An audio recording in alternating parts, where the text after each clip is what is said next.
और मध्य प्रदेश में लोकसभा चुनाव के लिए धुआंधार प्रचार जारी है। सीएम डॉक्टर मोहन यादव लगातार बीजेपी प्रत्याशियों के पक्ष में प्रचार प्रसार कर रहे हैं। आज रीवा के सिरमौर में विशाल जनसभा को आयोजित किया गया, जहां उन्होंने संबोधन दिया।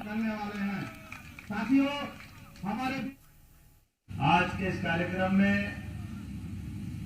मेरे साथ मंत्रिमंडल के हमारे वरिष्ठ साथी, आपके अपने लोकप्रिय नेता यशस्वी उप मुख्यमंत्री श्रीमान राजेंद्र शुक्ला जी, इस मंच पर ही मौजूद आपके अपने लोकप्रिय सांसद जो अब तिबारा चुनाव में आपके साथ आए हैं, श्रीमान जनार्दन मिश्रा जी, डॉक्टर अजय सिंह जी, जिलाध्यक्ष भाजपा, इस अवसर पर डॉक्टर राजेंद्र मिश्रा जी, जिलाध्यक्ष मऊगंज, विधायक श्रीमान दिव्यराज सिंह जी, इस अवसर पर हमारे लोकसभा के प्रभारी रामलाल रोतेल जी और सिद्धार्थ तिवारी जी, अभी जहां ट्यूबवेल की घटना हुई वो वहां रात भर से लगे हैं, एक बालक गिर गए हैं।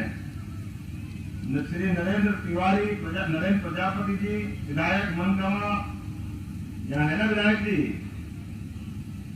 आप लोग मैं नाम बोल रहा हूँ, ताली वाली बजाने में थक गया लगता है। मैंने इतने सारे नाम पढ़ दिए, मैं सोच रहा अब बजेगी, अब बजेगी, अब बजेगी, लेकिन ताली है कि बजती ही नहीं, समझ में नहीं आता क्या हो रहा है।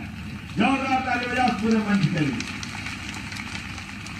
श्रीमती प्रज्ञा त्रिपाठी सहित पूरे मंच के लिए जोरदार तालियां बजाओ। और एक युवा हमारे मंडल अध्यक्ष है ओम प्रकाश, विजय सोनी, पुष्पराज सिंह, सभी के लिए पूरे भरे मंच के लिए जोरदार तालियां बजाओ। एक दुखद घटना जरूर हुई अपने जिले के अंदर, गांव के अंदर। ये जो ट्यूबवेल चलाते हैं और ट्यूबवेल चलाते हैं तो सूखे ट्यूबवेल में हमारे एक आदिवासी भाई का बच्चा गिर गया। मैंने प्रशासन को लगाया, माननीय राजेंद्र जी वहां होके आए, रात भर से टीम लगी है और हमारे विधायक सिद्धार्थ तिवारी जी वो भी वहां लगे हैं। मैं लगातार रात में, सुबह, अभी दोपहर में कलेक्टर एसपी से लगातार संपर्क में और प्रशासन के साथ हम कोशिश कर रहे हैं कि कैसे भी करके वहां तक पहुंचे और बच्चे को जितना बचा सकते हैं वो प्रयास करिए। यदि पानी बहुत गिरा है, मिट्टी गीली है, 50-55 फीट तक केवल मिट्टी है, लेकिन भगवान ठीक करेगा।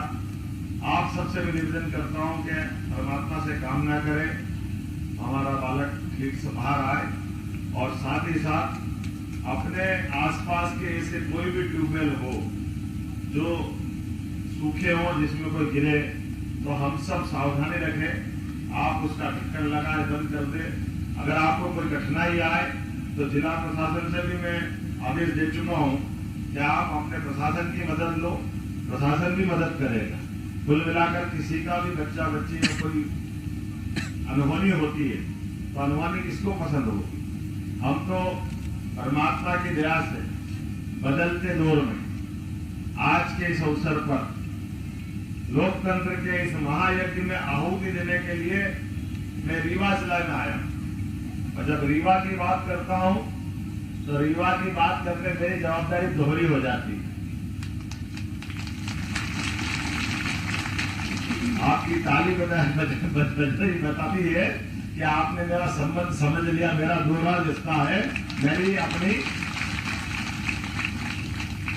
ऐसा कहते हैं कि दो भुज आदमी अपने जन्म से होता है और जब विवाह हो जाए तो चतुर्भुज हो जाता है। ये हम सबके लिए अपने संस्कार की विशेषता। विवाह के बाद हमारा अपना जीवन एक अलग दौर में पहुंचता है और ये परमात्मा की लीला है। आप जिन हनुमान जी को लेकर के स्मरण करते हैं, हनुमान जी का जीवन अपन देखें, हमारे अपने जीवन में भगवान राम को स्मरण करें, भगवान राम के विविध जीवन के अलग अलग पक्ष को स्मरण करें और हम सब देखें कि भगवान राम जिनने अयोध्या में महाराज दशरथ का जन्म लिया, महारानी सीता से विवाह रचाया और भगवान के कदम कदम पर जीवन के अलग अलग पक्ष में जो उनने रिश्ते नाते अपने जीवन के विभिन्न संबंधों को निभाया, कितना अद्भुत लगता है। भगवान राम अपने आचार्य के कहने पर जंगल जाते हैं विश्वामित्र जी के साथ और उस समय की सभी कठिनाइयों के लिए अपने जीवन पे दांव लगा के महाराज दशरथ के नन्हे मुन्ने सुकुमार भगवान लक्ष्मण भगवान राम को केवल अपने आचार्य के कहने पे पहुंचाए। कितनी उदात्त तो संस्कृति है अपनी हिंदू संस्कृति, सनातन संस्कृति, जिसकी धाराएं देखो तो ऐसा लगता है कि बात करो तो अपन गंगा स्नान हो गया, अपने आप में परमात्मा ने हमको भाव स्नान करा दिया। भगवान राम की तो कदम कदम पे कहना ही क्या, न केवल अत्याचार से राक्षसों से मुक्त किया बल्कि पराक्रम पुरुषार्थ के बलबूते पर जनक सुंदरी महारानी सीता को वर्ण करके अयोध्या लेकर आए। लेकिन भगवान के राम के जीवन में कष्ट कितने हैं, लेकिन कष्ट की पराकाष्ठ के बाद भी अपने एक एक रिश्ते को जो निभाकर भगवान राम ने सिखाया, हमारे सबके लिए सदैव प्रातः स्मरणीय वंदनीय पूरे देश को ऐसे ही नहीं है। पिता ने माता के कहने पर बजाय राजगद्दी के वनवास दिलवाया, हंसते हंसते चले गए। कोई और देश होता कभी ऐसा उदाहरण मिल नहीं सकता, लेकिन भगवान राम ने सहजता के साथ वनवास की तरफ कदम बढ़ाया। बड़े भाई आगे बढ़ रहे हैं वनवास की तरफ, छोटे भाई का तो कुछ नहीं था, लेकिन बड़े भाई के सुख में बड़े भाई के दुख में बराबरी से रिश्ता रखने के लिए लखनलाल भी साथ हो गए। वो दोनों जा रहे हैं आगे बढ़ते बढ़ते। माता सीता ने कहा कि मेरे पति परमेश्वर जहां जाएंगे मैं कैसे यहाँ रह सकती हूँ। सीता जिसके अपने पैर के नीचे कभी नंगे पैर जमीन पर रखने का मौका नहीं मिला, लेकिन ऐसी माता सीता ने भी वनवास की तरफ हंसते हंसते अपने कदम बढ़ाए।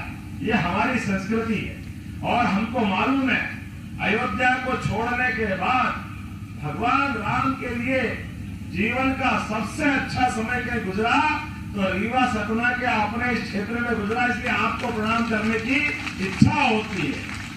भगवान राम का एक जीवन अयोध्या का अलग प्रकार का था, लेकिन जैसे ही वो विंध्य के पर्वतों पे आए, मंदाकिनी के किनारे इस चित्रकूट पर्वत के क्षेत्र के अंदर भगवान राम का एक अलग ही रूप दुनिया ने देखा है।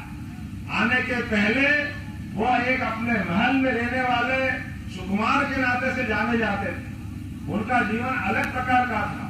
लेकिन इस जंगल में आने के बाद कदम कदम पर जीवन की आने वाली कठिनाइयों पर विजय करने का मन का संकल्प दिनों दिन उत्तरोत्तर बढ़ता गया, इतना विराट हो गया, इतना विशाल हो गया कि माता सीता का अपहरण हो जाए तब भी एक बार उनको अयोध्या की सेना याद नहीं आई।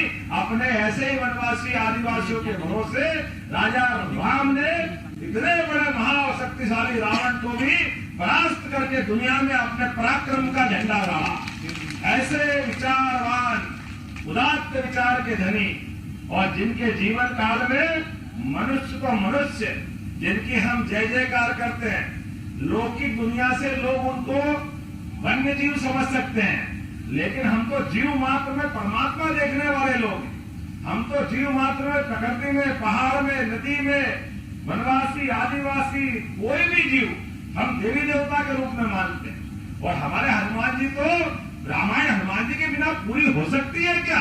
भगवान हनुमान जी के आप यहाँ का आराध्य हो और जय जयकार करो हनुमान जी महाराज की। क्या हनुमान जी का जीवन है, इतना आनंददायी जीवन है, स्वयं के लिए कुछ नहीं, लेकिन प्रत्येक पल समाज के लिए, भगवान राम के लिए, और अच्छाई में, आराम में, थोड़े से जीवन के सुख में आप आनंद मना लो, लेकिन कष्ट में अगर कोई होगा वो एक ही देवता है, बजरंग बली, इसके अलावा कोई देवता याद नहीं आ सकता किसी।